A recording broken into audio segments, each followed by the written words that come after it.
Well, cool. So, Dane, I've got a lot of content prepared for today that I want to ask you about, and we've been doing business together since, let's see, 2015. I joined the business with my dad in 2017, so I know you had a relationship with him prior. Damn. Didn't realize it was that long. Been a long I'm feeling time now. old. Yeah.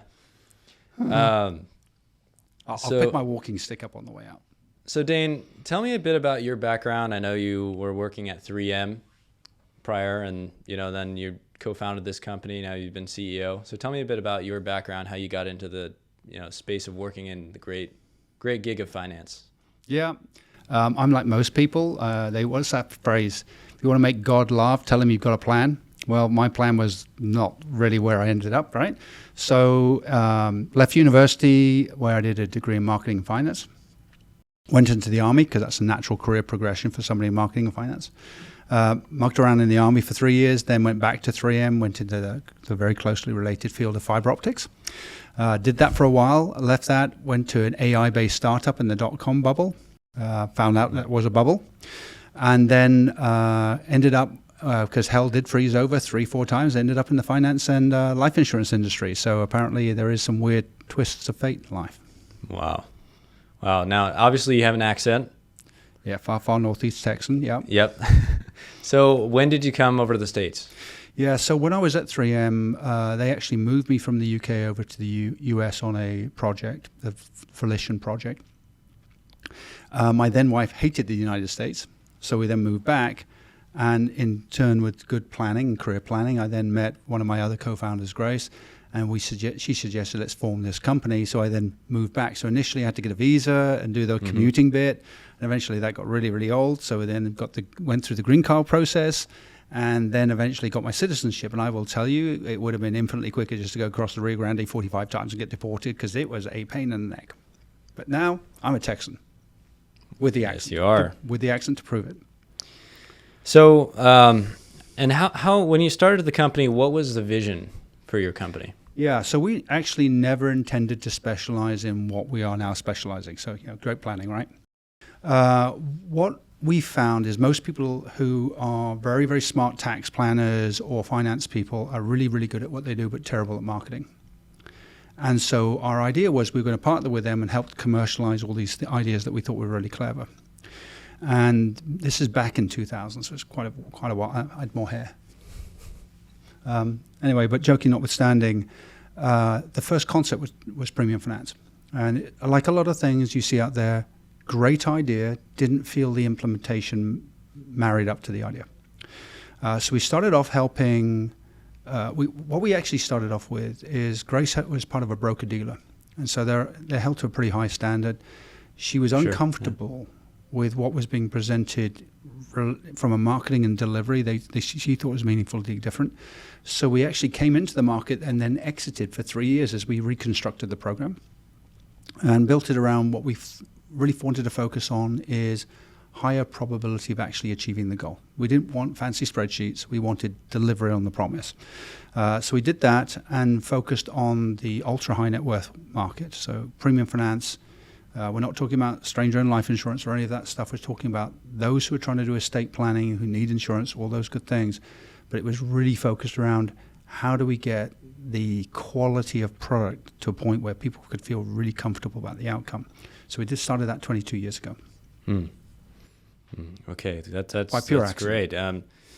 So, and for anyone who doesn't know, what is premium financing? Yeah, so what happens with wealthy people, and when I say wealthy, we've got to put things in context, right? So we really target above 10 million net worth. So, people that are very, very wealthy by the means of most, by the definition of most. So the problem they have is this. Let's imagine you're worth $100 million. Everybody goes, wow, you're an incredibly successful person. Aren't you fantastic? And they're busy doing their business and doing whatever they're doing and running their lives.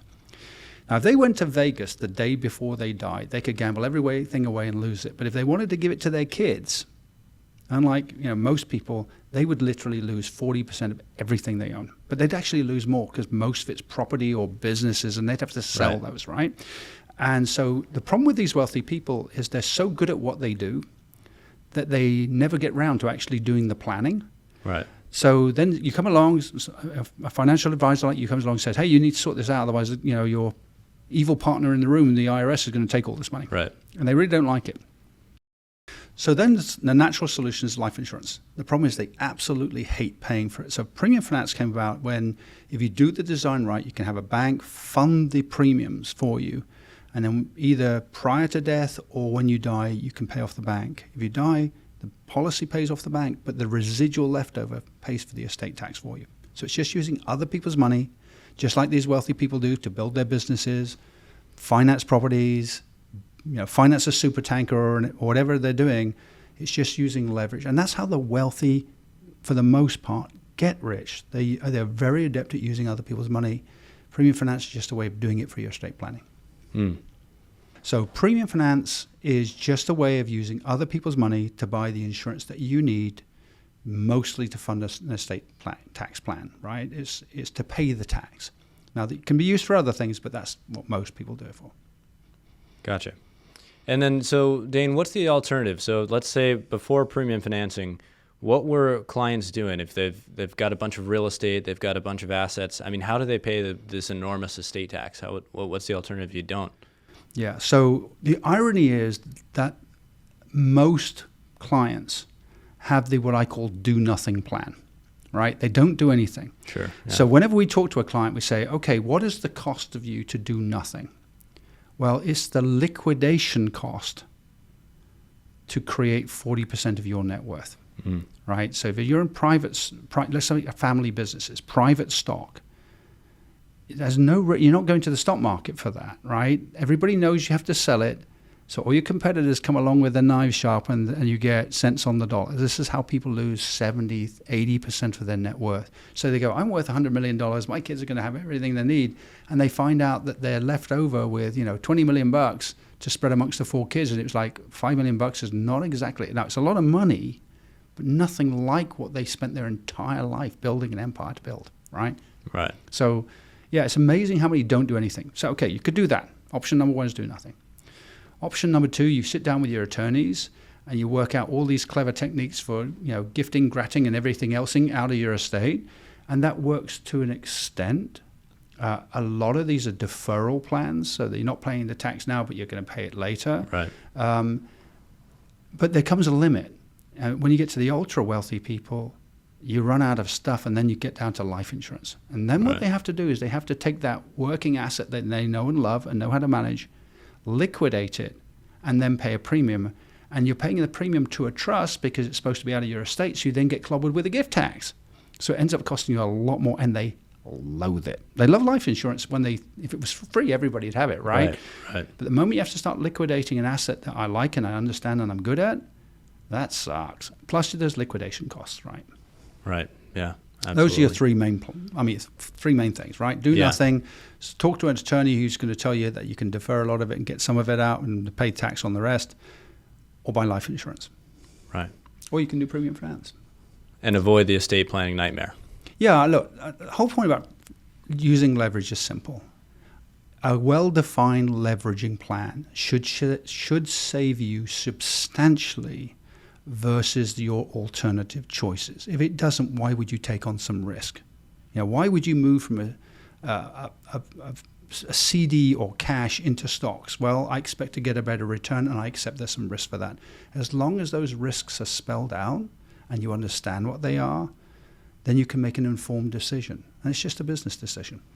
So this concept of premium finance, it's generally kind of new, but the tax code section 7702, which allows cash value life insurance policies, all of the tax benefits that we get, we've seen it done by big banks, celebrities, Fortune 500, C-suite, entrepreneurs. We can look at tons of data about that. But when did you first get exposed to premium finance?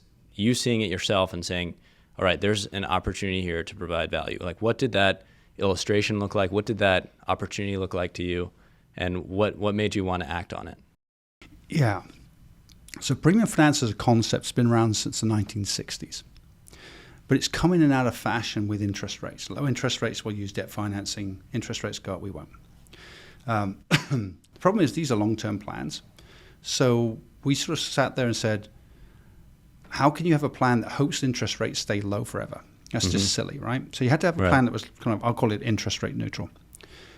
But where it finally twigged for me was if you construct these plans correctly, bear in mind, they know they need it, they just don't want to pay for it. And wealthy people are used to doing the smart thing. They don't want to do what everybody else has done. You don't do the average to become wealthy. Right. So when you start comparing the costs of doing nothing, doing the things with your attorneys or paying for insurance, and you start looking at that cost-benefit model, it's pretty compelling. I mean, look, if I can get you what you need at 10, 20% of the cost of everything else, and you're not having to compromise quality, but you are taking on some risk, and you know what that is, most people at least want to have that conversation. Yes. The problem occurs when people try and say, oh, it's all a freebie and there's no risk. That's just BS. And it blows people's credibility to say it. How much free lunch do you think you're going to get? Not much, right? So I think that as long as, you asked when the penny dropped, when I had enough knowledge, because we spent 3 years reverse, kind of looking at the underlying economics, when we had that aha moment, it was like, why didn't everybody want to do this? Right. Problem is, not everybody gets exposed to it. First of all, the wealthy are the top 0.5, 0.1% of the population. So it's not like you're seeing this on CNN News. Second thing is, they're protected by a whole barrage of people. You can't get to them, right? And then everybody's saying something different. All these advisors who want to sell them something are saying, whatever he just said, that's rubbish, or as I would say, wubbish, buy from me. And they've dressed it up in fancy language. So what happens? Confusion. And when in doubt, what do people do? Nothing. Freeze up, right? Yeah. So Daen, when it comes to premium financing, you guys have taken a kind of interesting place and positioning in the market. And you say, and that is basically that if you want your clients to have a net worth of not 5 million is usually the cutoff of what we see of premium finance vendors, you guys have decided to raise that to 10 million. Can you tell me why you guys made that decision? Yeah, simple. We don't agree with the industry. And the reason we don't agree with the industry is this. If everything works perfectly for the next 20 years, there's no reason why people with a 5 million net worth shouldn't do premium finance. Right. Our problem is we just haven't found a 20-year period where that happens. And so you've got to build enough fat into your design to survive stress. But no matter what you do, if we have adverse conditions, the illustration's not going to reflect the real journey, right? And you need a client who's got the financial strength to see through adverse conditions. So it's not about, do we like the client? Do we think it's a cool idea? It's about when the rubber hits the road, do I have a client who has the capability to survive the storm should it happen? Now, we all don't want a storm to happen. But you know what? If I knew what was happening in the stock market, I'd be a trillionaire on my island called Australia, right? It just doesn't work that way. So you've got to plan, any plan has to survive the real world. And that's why we want to have a client with a little bit more buffer in there. And that's why we don't agree with the industry. I think the industry's focused on what looks good on paper and not as focused on what really happens in the real world. Right. And, okay, we've got some disclosures to protect. That's not helping the client. Right? You're putting people into something they have a high probability of not being able to survive if something goes wrong. That's not okay. Got it. So it's you kind of view it as more of a fiduciary duty to the client, make sure that they've got that buffer to weather any financial storms, because this is not a simple transaction. I think it's this. Look, if you genuinely care about a client, you have to be willing to say no and then explain why. It's not about how do I get you to say yes. It's about me being willing to say no. It's as simple as that. If you really care about the outcome, there are certain tools that are great solutions for certain people, but not every tool fits every client for every situation. I don't believe it, right? So financing has its place. And premium finance as a concept, when done correctly, is a great tool, but not for everybody and not for every situation. So an advisor should have the knowledge and the comfort or confidence to say, this is not right for you. Simple as that. Daen, for people entering into premium financing transactions, and me being on the client facing side, usually I'm working with CPAs, attorneys of the client. Maybe the client will come into meetings, but generally, it's their team that's kind of hashing through it and doing the what ifs. What are 5 things that the client and their team should know going into premium financing transactions? Like, what are the top 5 ways to fail going into a premium financing transaction? Okay, so premium finance is a specialist area. And so what that tells you immediately, I guess by analogy, imagine you go into your doctor and you say, "Hey doc, I've noticed I've got something wrong with my knee." And he goes, "Okay, I went to medical school. I'll do the rebuild for you." Well, how many knees have you done? Well, I read it in a book, and I'm a doctor. Yeah, but do you actually have any knowledge in this space? Well, should be good. No flipping way you're going to do it, right? Right. So the first thing I'd say is this person a specialist, or are they partnered with a specialist? You need that specialist expertise because you don't know what you don't know. And it's what you don't know is going to kill you, right? So that's the first thing. The second thing is setting expectations. Illustrations that only tell you half the story, and they leave off all the stuff the client worries about. So this is where this combination of expertise and the willingness to say the right thing comes together. I've got to show you the journey, both normal and stressed, and calculate those correctly so you have a realistic expectation of where your risk lies so that you can make an informed decision. We see a lot of plans that are performing, but the expectation was set incorrectly so that the client either can't complete the journey or has a disconnect on belief. I no longer have confidence in my advisor because you told me one thing, and even though it's working, it's not doing what you said it was going to do. Therefore, I'm now worried about whether you're telling me the truth, right, or being fully open with me. So that's one. The next thing is fit. So what I mean by that is the design needs to reflect the need you're trying to fit, not the other way around. It's not my job to sell you as much insurance as I possibly could. My insurance is to net after loan repayment the insurance you actually need for the situation that you're actually in. So we see a lot of people using premium finance as a way to get big premiums and big commissions. Right. Not about fixing the problem.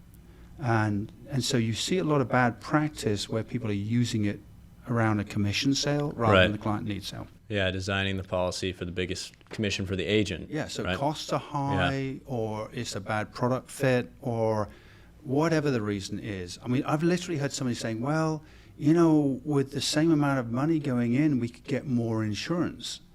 Well, while that sounds true, what they're not telling you is they're underfunding and therefore there won't be the cash to pay off the loan. Right.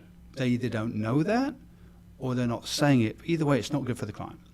The next thing is there's some assumptions you're making. The insurance illustration, as I say sometimes on my podcast, is one of 100,000 possible outcomes. And we're going to assume it's going to be exactly that when it's only one out of 100,000 or million. So there needs to be somebody who has the expertise and the resources to actually service post-sale. This is a 15, 20-year commitment. Right. So who's tracking it? Right? Right. So is the infrastructure there, and is the expertise on the infrastructure? I might have 25 people on my team, but if they're not premium finance specialists, what good does it do me? So I would really say about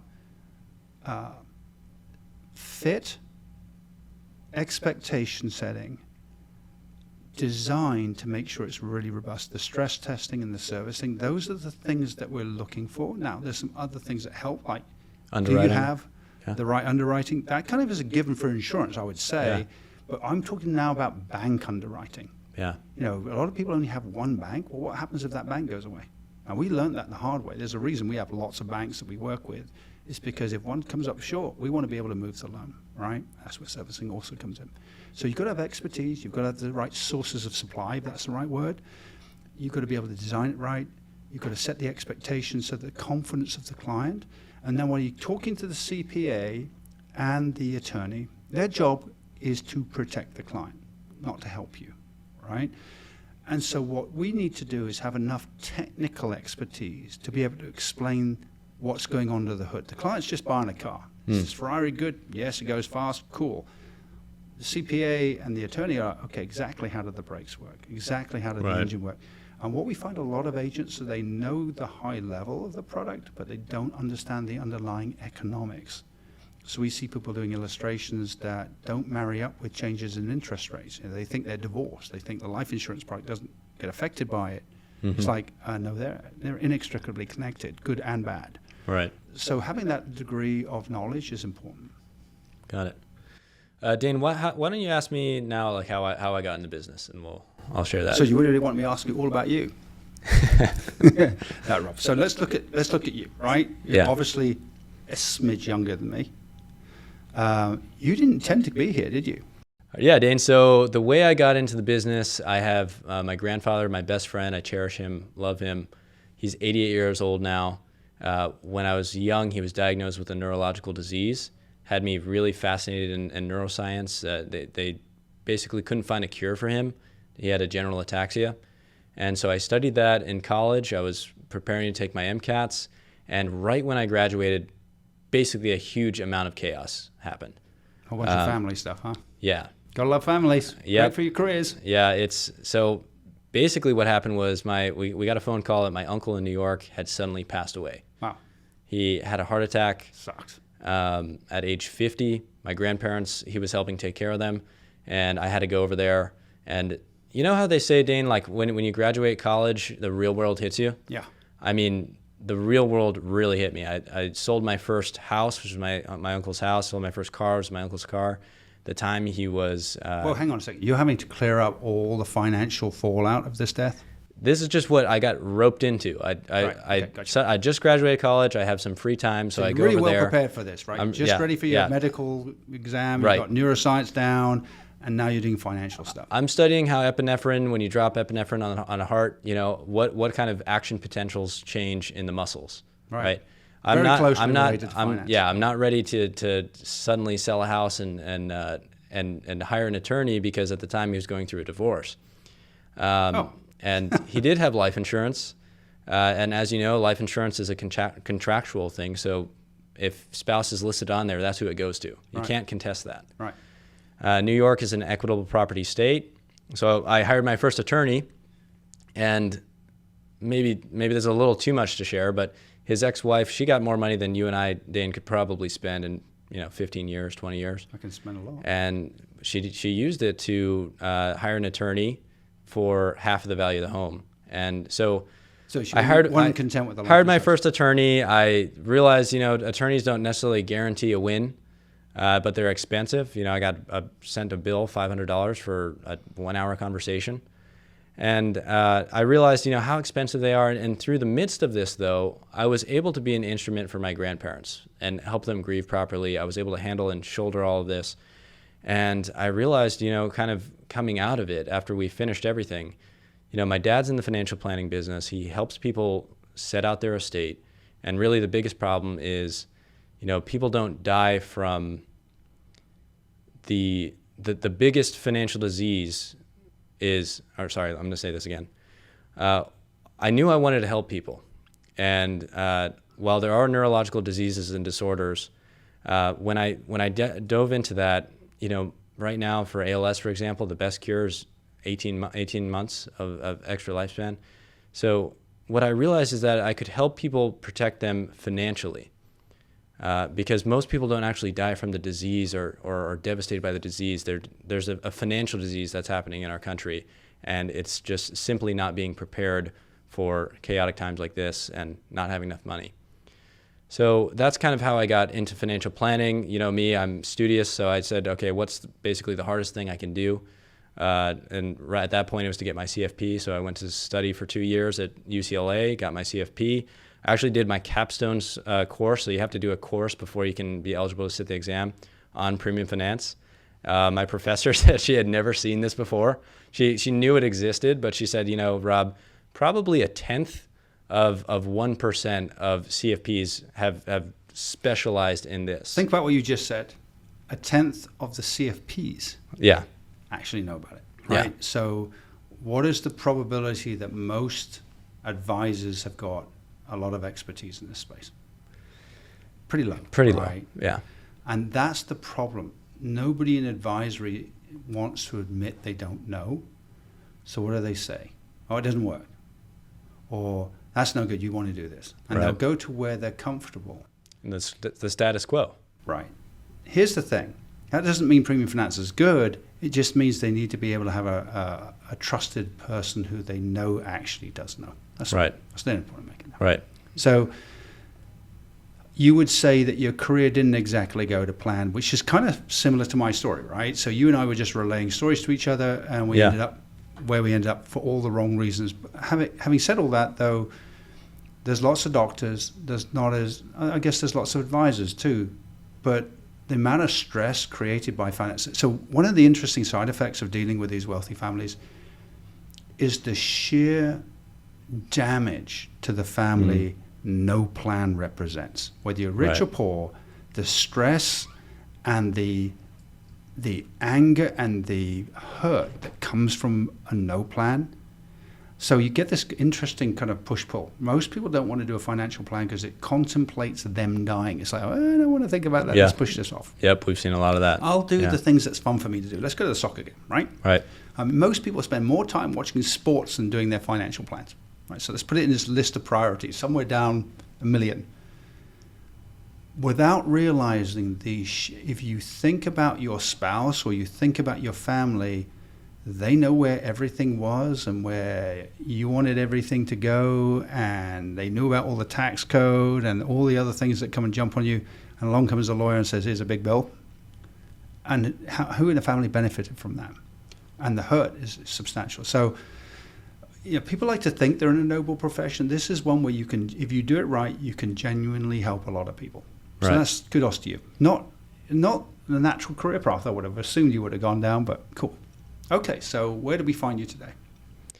So today I'm working with my father. So I joined him in the business. He was already kind of working on the tax-free income space, and he's got a lot of wealthy friends in San Diego. But really, what me joining the team was giving the technical know-how of getting deals done. I think it's something else. Your job, I know I look almost as young as you, but your generation doesn't want to speak to me. They want to speak to you. Right. But not many in your generation have the knowledge you have. And you understand where they're coming from. My generation as old, we managed to screw up most of this stuff, right?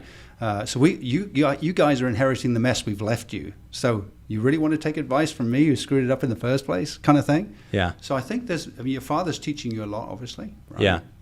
And you're bringing a lot of technical expertise because of what you've done. But I think you're also giving access to a whole bunch of people of your generation who perhaps wouldn't want to speak to an old geezer like me. Yeah, so why don't we just dive into what I'm really excited to talk about, which is the Kai-Zen platform. Exciting. We'll talk about Kai-Zen. Okay. Yeah. Why are you so excited about it? No, Well- not technically. Why did you just get all excited? Because I think Kai-Zen it's going to transform how Americans save for retirement. It's a bottom line. If families adopt Kai-Zen and they implement the plan, they actually stick to it and do it, it can be life-changing. It cures the financial disease that we just talked about before, which is people running out of money. Or you see people get critically ill. They don't actually die from the disease. They die from a lack of resources to treat the disease. So in America, we have a financial disease going on right now. Kai-Zen, I think, is one of the solutions that can really help ameliorate that problem that we're seeing in the market. You think it's as fundamental as that?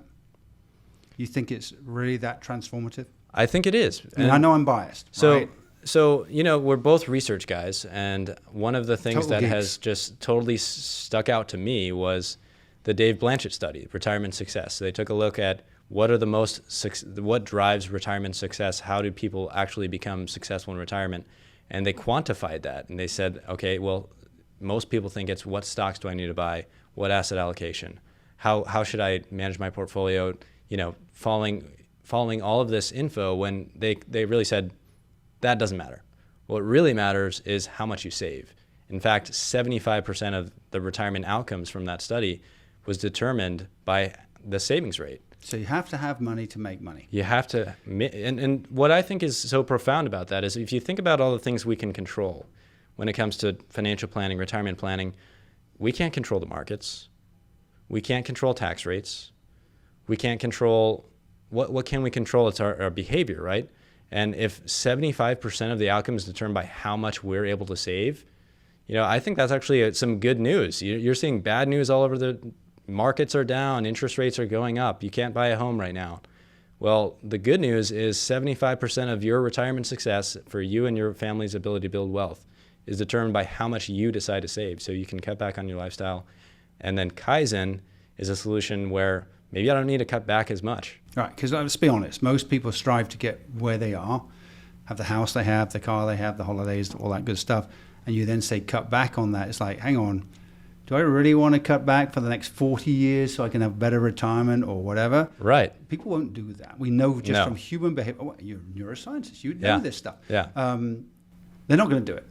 We're going to be driven by the basic instinct of gratification now. So what you're saying is, from your perspective, it's the fact I don't have to give up as much to get to where I want to go. Do you think that's the real thing that's different from what we market, right? Right. So I'm interested. I'm genuinely interested in your perspective. From your perspective as a person looking around, going, God, there's just a mess out there. At least this gives me a better shot, and I don't have to become a pauper in the process or live the hermit's lifestyle on simple stuff under a rock to get there, right? Right. So that's exactly right, Daen, because are you familiar with the FIRE movement, financially independent, retire early? So, there's a lot of these, I would say it's generally my generation, but people are wanting to work in their career for X amount of time and, pull the trigger, be financially independent. And one of the ways that you can do that, and if it's savings, cutting back on lifestyle, there are people who are committed to doing that, right? But like we said, most people will want to enjoy life now and postpone those benefits later. So Kaizen is a solution. Well, what are we seeing people already doing? Well, if you want to live in a nicer neighborhood, we use leverage, right? We get a 30-year mortgage, and that allows us to afford a nicer home, more bedrooms, live in a nicer area maybe, better school, better access to, just your location. How about how we finance cars, finance education? What if you could finance retirement? What if you could finance your way to wealth? What if you could finance your retirement? Most people don't have access to that, right? You'd have to buy another property, right? You have to put that down payment down. So I'd say for the average household income, Kaizen is a way that they can tap into that what wealthy people do, what wealthy people are doing to enhance their wealth. Now, one of the things that so we know, okay, so it's bring in leverage. The first thing everybody says is risk, right? Right. And there's a lot of difference between Kaizen and premium finance, and they get mingled up and muddled up and all the rest of it. From your perspective, what's the difference? So that's really funny because I was going to ask you the same question, but I'll tell you. I already know my answer. I want to hear yours, right? So I would say that Kaizen has a completely different risk profile. If you look at traditional and premium finance, what are people doing? They need to put down collateral, right? We have to have a net worth of $10 million. And it's always kind of this game of understanding, all right, if the policy underperforms, the client has to really understand that they're going to be on the hook to cover that cash value difference. And the bank wants that, right? With Kaizen, though, it's kind of a hybrid program because we are using leverage, but it's completely different. There's no collateral requirements for the client. So, that's a great thing off the start. There's no credit checks. There's no personal guarantees. The ultimate risk to the client, and correct me if I'm wrong, Daen, is in a catastrophic scenario, the only thing you can lose is the principal that you put in. It can never go beyond that. Right. Yeah. So, well done, Padamine. No, that's exactly right. So the difference between Kaizen and traditional premium finance, first of all, is the amount of leverage you're using. So if you think about it logically, there's a lot of leverage, which then has a lot of risk. But you can deleverage something which obviously reduces its risk profile. And so where Kaizen starts, it starts with the Armageddon situation, says, what's the leveraging ratio I should use in that scenario? Therefore, and the Armageddon's Armageddon. I mean, we pick some really severe tests. So the point then is everything above Armageddon's is, well, it's normal day in the park. Because of that de-risking, the banks then don't underwrite you for the loan for the reasons you said. And there's so many people go, oh, it's just a form of premium finance. It's not. It is it's literally, I always make this joke because you're a climber. This is the comparison of an escalator to bungee jumping. Both are going down. There's just a slightly different risk profile, right? Now, I'm not trying to say premium finance is crazy monkey risk. We've been doing it for a long time. We try and risk mitigate, but the sheer amount of leverage being used compared to Kai-Zen and the underlying assumptions being used, traditional premium finance starts with normal, Kai-Zen starts with Armageddon. That's a very different start point. It's also a different psychological risk profile, I think, for the client, right? People want to know, what is the stress test? How does it work? And you're a geek, so you've gone through all that, I know. No, most other people don't want to know, other than it's been Armageddon tested, right? Okay, so you're excited about Kai-Zen. You want to help people. What is your message that, okay, so some poor devils listen to this blog, and they've listened to us rant and rave, and they think, okay, what are these guys getting on about? What is the message? Yeah, Daen, that's a great question. I just turned 28. What I would say to folks my age is, number one, don't compare yourself to others. You can't measure your success based on how other people are doing around you. You're not going to be happy. In fact, when you do hit your goal, often what happens is you'll be asking yourself, all right, what's the next best thing? So that's number one, is don't get caught up trying to impress people around you that you don't even care about. Or care about you, frankly. So that's number one. And number two, I'd say, is to just have patience. You can still build a lot of wealth and do it slowly. I'm a big fan of the mantra, you can get rich slow. You've got to be faithful that it'll happen. It'll happen, and opportunities will keep presenting themselves. But what's really important is you keep your head down. Don't pay attention to what other people are doing. Have your blinders set on your own goal. And if you keep and stick to that, opportunities are going to present themselves for you to take advantage of. But if you're not in the place where already you've got your own mantra that you're following, whether it's a financial goal, business goal, or personal goal in your life, you need to be in that set to take advantage of it. Cool. Yeah. Interesting you said that. So just take away here. I belong to a CEO of a group called Vistage.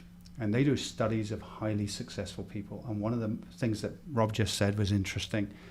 The successful people, they stay absolutely obsessively focused on their goal, not goals that other people set. They use every opportunity they get knocked on their ass as a learning opportunity. It's not the world's against them. It's not woe is me. It's, okay, what can I learn? Move on. And have the faith in the outcome is at a practically obsessive level. So you said it, we didn't rehearse that, but it's kind of interesting. You just said what? The single biggest study of what makes people successful came back with. Not too shabby for a person doing some numpty-dumpty neuroscience thing degree. Right. So to wrap this up, thank you everybody who was listening. Thank you, Rob, for giving us the benefit of your perspective and your insight and your learning. Don't forget, for those people who found this useful, hit like and subscribe and share. Particularly share. There's a lot of people. I was talking to a bunch of millennials, and they said, you guys have screwed this up, and we've lost faith. And that was just soul-destroying to me. And what your message is, there's a lot of opportunity here, but you've got to have faith in yourself. You've got to stop listening to the BS that's being, I'm an overnight instant squillionaire. It's all bullshit. That's probably not compliant. But I think those are, wise words. So thank you. Thank you, Daen. Thank you for having me here today. It's been a pleasure. Thanks for showing me the office, too. It's a nice place. Yeah. Got to keep the lights on. Yeah. Cheers. You take care. Okay. Thanks, Daen.